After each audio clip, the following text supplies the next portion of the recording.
शिक्षणाच्या परवडेल तसा व मेरिटोरियस सोयीसुविधा काय करून देता येईल याचा विचार शिक्षण प्रसारक मंडळी नेहमी करत असते. 2 वर्षापूर्वी आपल्याला माहिती असेल तर मी सांगितलं होतं की विद्यार्थ्यांना क्लासेसमध्ये जावं लागणार नाही, जी आणि नीटची सोय व्हावी आणि त्याबरोबर 11वी 12वीचं एज्युकेशन मिळावं. डमी कॉलेज किंवा शॅडो कॉलेज म्हणून नव्हे तर पूर्ण वेळ शिक्षण आणि फॉलोड बाय जी आणि नीटचं एक्झाम. शिक्षण प्रसारक मंडळीच्या CBSE शाळेने हे सुरू केले आणि ते सक्सेसफुली यावर्षी पूर्ण ऍडमिशन झाले आहे.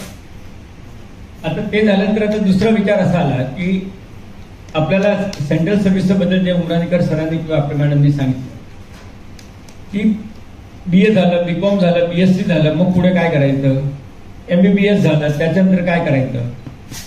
आणि मग ते विचार करतात की latest try for UPSC MPSC, म्हणजे पहिले डिग्री कोर्स आणि त्याच्यानंतर पुढचा कोर्स. शिक्षण प्रसारक मंडळीच्या SP कॉलेजचा ट्रॅक रेकॉर्ड पाहता मग इथली प्रोफेसरांची गुणवत्ता, फॅसिलिटीज हे सर्व पाहून नेटनी 3 सर्कलमध्ये टॉपमोस्ट मार्किंग आणि रँकिंग दिलेलं आहे. आणि टॉपमोस्ट मार्किंग मी तेवढं पुढचंच म्हणतो की काय वेळेला त्यांनी मार्क दिलेले, काय वेळेला त्यांनी ABC म्हटलेलं आहे. या सर्व गोष्टींचे विचार करून UGCनी ऑटोनॉमस कॉलेजचा दर्जा दिला.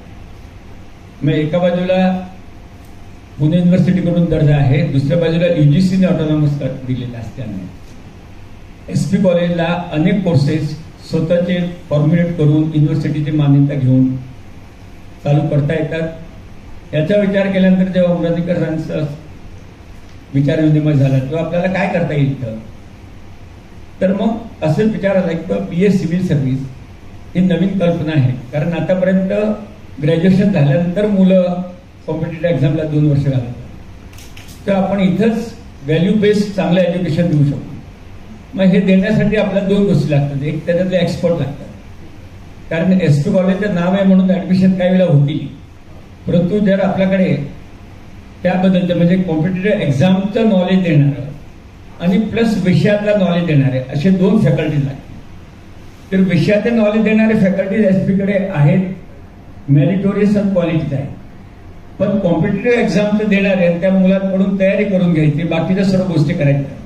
आणि त्यासाठी आपला उमराणीकर व्हॅल्यू एज्युकेशन जे आहे ते जेव्हा सांगितलं की आम्ही एकत्र येऊन काम करू शकतो आणि कॉम्पिटेटिव्ह एक्झाममध्ये शेवटी तुम्हाला पुढे नेण्यासाठी अत्यंत एक्सपिरियन्स आणि ज्यांनी कारकीर्द स्वतःची उंचावलेली आहे किंवा एक आदर्श म्हणून लोकांच्या समोर ठेवला आहे असे एकत्र आल्याने आम्ही विचार केला की आपल्याकडे काय काय आहे. म्हणजे विद्यार्थी पहिल्या वर्षापासून फर्स्ट इयर, सेकंड इयर आणि थर्ड इयर आपल्याला माहिती आहे. तर या कॅम्पसमध्ये one of the best library की त्याच्यात मॅक्झिमम पुस्तकं आहेत सर्व विषयाची. म्हणजे एकदा विद्यार्थ्यांनी BA सिव्हिल सर्व्हिसला इव्हिनिंगला त्यांनी कॉलेजला आला आणि त्याला वाटलं की आपल्याला लायब्ररीत बसायचं आहे 2 तास आधी 2 तास नंतर, तर he will have a facilities to learn the subject in detail. शिल्पमंडळी आणि SP कॉलेज 108 वर्ष पूर्ण झाल्याबद्दल त्यांचं फार मोठं अभिनंदन. 108 हा अतिशय शुभ आकडा आहे. तुमच्यापैकी जर कोणी जॉब करत असेल तर तुम्हाला माहीत पाहिजे की माळेमध्ये 108 मणी असतात. म्हणजे 108 वेळा तुम्ही एखादी गोष्ट केली तर त्याचं फलित फार चांगलं असतं असं आपल्या धर्मामध्ये सांगितलेलं आहे. त्यामुळे 108 हा अतिशय महत्वाचा असा आकडा आहे.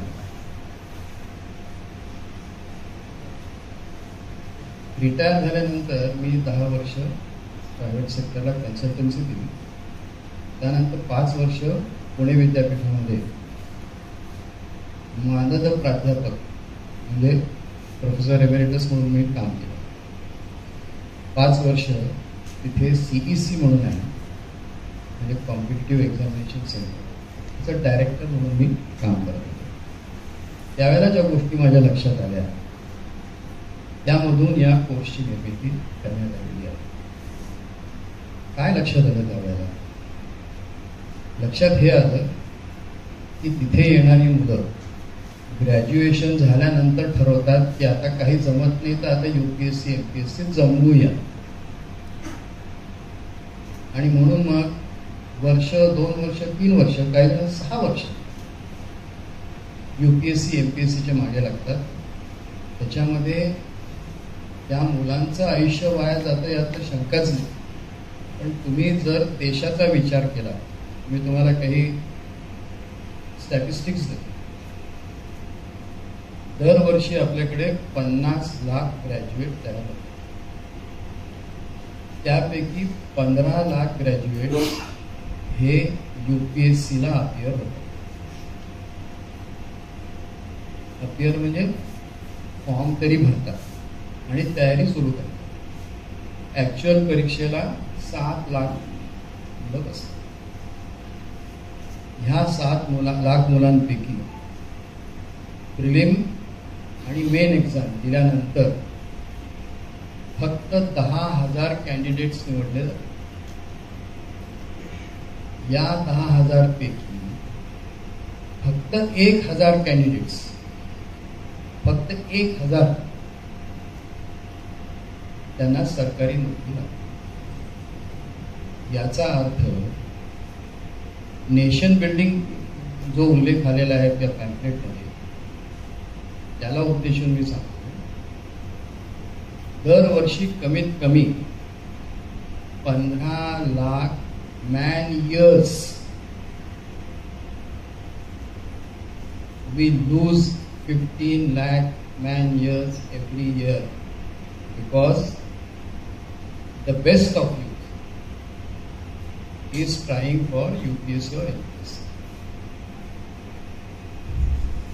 आणि सर्वसाधारण त्यांना 3 वर्ष लागतात असं जर तुम्ही ठरवलं तर 45 लाख मॅन इयर्स या देशाचे फक्त घोकंपट्टी करण्यामध्ये जातात. आणि म्हणून हा जो कोर्स डिझाईन केलेला आहे त्याचं वैशिष्ट्य असे की याच्यामध्ये UPSCचं जेवढं सिलेबस आहे ते सगळं एखादा रेग्युलर कोर्स जसा कव्हर करता येईल तशा पद्धतीनं कव्हर केलेलं आहे. नमस्कार. आज सब महाविद्यालयाचा वर्धापन दिन, या निमित्ताने महाविद्यालयात एक चांगली घटना घडती आहे, त्याचा आम्हाला सार्थ अभिमान आहे. आज सिव्हिल सर्व्हिसेस या कोर्सचं अनाउन्समेंट आम्ही या निमित्ताने करू इच्छित आहोत. माननीय प्रोफेसर जयंत उमराणीकर सर तसेच आमचं महाविद्यालय सर परशुराम महाविद्यालय यांच्या कोलॅबोरेशनमध्ये आपण हा कोर्स रन करीत आहोत. हा कोर्स जसं मॅडमनी सांगितलं तसं हा 4 वर्षाचा कोर्स आहे, डिग्री कोर्स आहे, पूर्णतः विना अनुदानित तत्वावर चालणारा कोर्स आहे. आणि पुढील महिन्यात लवकरच त्याचं क्लास सुरू होतील, क्लासेस सुरू होतील. आत्ता त्याचे सगळे ऑनलाईन अर्ज वगैरे मागवण्याची प्रक्रिया आम्ही सुरू करीत आहोत आणि हा कोर्स नक्कीच फलदायी होणार आहे. आज आपण पाहतो की महाराष्ट्रात आणि अशा बातम्या तुम्ही पाहिलेल्या आहेत की जी मुलं MPSC UPSCच्या मागे लागलेली आहेत त्याच्यात नैराश्य आल्यानंतर बऱ्याच लोकांनी आत्महत्या केलेल्या आहेत. म्हणून ह्या कोर्सचं वैशिष्ट्य जे आहे हे 4-5 प्रकारचे त्याच्या जोडीने, म्हणजे फॉर एक्झाम्पल नाबार्ड असेल, RBI असेल, MPSC UPSC तर आहेच, सिव्हिल सर्व्हिसच्या एक्झाम असतील, या सगळ्या परीक्षांची तयारी करण्याचं या कोर्सच्या निमित्ताने आम्ही ठरवलेलं आहे. मला खात्री आहे याच्यातून एक चांगला युवा वर्ग तयार होईल, युवा पिढी तयार होईल आणि भारताचं मानव संसाधन हे अतिशय उच्च प्रकारचं होईल आणि भविष्यात भारतासारख्या देशाला एक त्याच्या विकासासाठी अशा या मानव संसाधनाची निर्मितीचं आम्ही सुरुवात करीत आहोत. एवढं मला तुम्हाला या निमित्ताने सांगायचं आहे. सर्वांना मी सप महाविद्यालयाच्या वर्धापन दिनाच्या पुन्हा एकदा शुभेच्छा देतो. वर्धापन दिन म्हणजे काय असतं तर आजपर्यंत गेल्या वर्षात केलेल्या अचिव्हमेंट्स आणि पुढच्या वर्षी आम्ही काय करणार आहोत याच्याबद्दलची माहिती दिली जाते.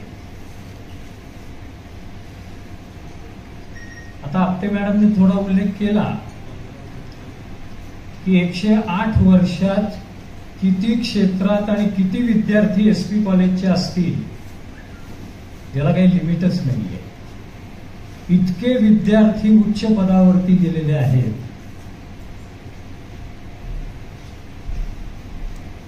अनेक खेळामधनं सुद्धा एसपी कॉलेजचे अनेक विद्यार्थी अनेक खेळामध्ये इंटरनॅशनल आणि स्टेट लेवलवरती खेळत आहेत. आजही खेळत आहेत. यंदा राज्यस्तरीय पुरुषोत्तम करंडक झाला. त्याच्यामध्ये महाकरंडक देखील एसपी कॉलेजने जिंकलाय. यंदाच्या वरची म्हणजे हा कोर्स सुरू करण्यामागचं हे सुद्धा एक ज्वलंत कारण आहे की आपल्याच कॉलेजची विद्यार्थिनी प्रियांका मोहिते ही IPS झाली आणि तिला जे सहकार्य केलंय, मार्गदर्शन केलंय, शिकवलंय तेही आपलेच विद्यार्थी आहेत. तेही IPS आहेत. आता तेलंगणाचे जे IPS आहे महेश भागवत, त्यांनीच तिला मार्गदर्शन केलंय आणि ती प्रियांका सुद्धा या वर्षी IPS झालेली आहे. 108 वर्षांची दैदिप्यमान परंपरा ह्या महाविद्यालयाला लाभलेली आहे आणि ज्यांच्या मार्फत एसपी कॉलेज सुरू झालेलं आहे त्या शिक्षण प्रसारक मंडळीला 137 वर्ष त्याची परंपरा लाभलेली आहे. म्हणून पुण्यातल्या पत्रकारांना शिक्षण प्रसारक मंडळी असेल किंवा सब महाविद्यालय आहे त्यांचा इतिहास सर्वश्रुत आहे. अशा वर्धापन दिनाच्या निमित्ताने आम्हाला आपल्या सर्वांशी संवाद साधायचा होता आणि एक अतिशय नवीन उपक्रमाबद्दलची माहिती आपल्या सर्वांबरोबर शेअर करायची होती. आपल्याला सर्वांना माहिती आहे, एज्युकेशन वीकचेच पत्रकार बहुतेक सगळे आहेत, की गेल्या 2 वर्षापासून आपल्या शासनाने NEP नॅशनल एज्युकेशन पॉलिसी ही आणलेली आहे आणि आपल्यासारख्या ज्या स्वायत्त महाविद्यालय आहेत आम्ही सर्वांनी मागच्या वर्षापासूनच NEP ही अतिशय उत्तमपणे त्याची अंमलबजावणी करण्याचा प्रयत्न केलेला आहे. हे करत असताना स्किल डेव्हलपमेंट असावी, मुलांचं होलिस्टिक एज्युकेशन त्यांना मिळावं आणि त्यांची एक ओव्हरऑल पर्सनॅलिटी डेव्हलपमेंट त्यांचं व्हावं यासाठी NEPचे जे अनेक व्हर्टिकल्स आपल्याला मिळालेले आहेत ते तर आम्ही करण्याचा प्रयत्न करतच आहोत. पण त्याचबरोबरीने अजून काहीतरी वेगळं विद्यार्थ्यांना देण्याचा प्रयत्न जे कायम शिक्षण प्रसारक मंडळी आणि SPनी केलेलं आहे त्याच्यातलंच एक नवीन उपक्रम म्हणजे BA civil service. BA civil सर्व्हिसची जी डिग्री आहे ती आतापर्यंत भारतात तर बहुतेक नाही, वी हॅव टू चेक, पण महाराष्ट्रात NEP खाली हा पहिला प्रयत्न आहे आणि म्हणून आम्हाला जास्त आनंद होत आहे की शिक्षण प्रसारक मंडळी सारख्या एज्युकेशनल ट्रस्टनी हा पाऊल उचललेला आहे आणि यात आम्हाला साथ देणारं माननीय Shri Jayant Umranikar, retired IPS officer आणि महाराष्ट्र गव्हर्नमेंटचे DGP राहिलेले, असे त्यांची जी ऑर्गनायझेशन आहे UBE त्यांच्याबरोबर आम्हाला कोलॅबोरेटिव्ह हा एफर्ट करता आलेला आहे. पुढचे सगळे जे आपल्याला प्रश्न असतील आणि माहिती असेल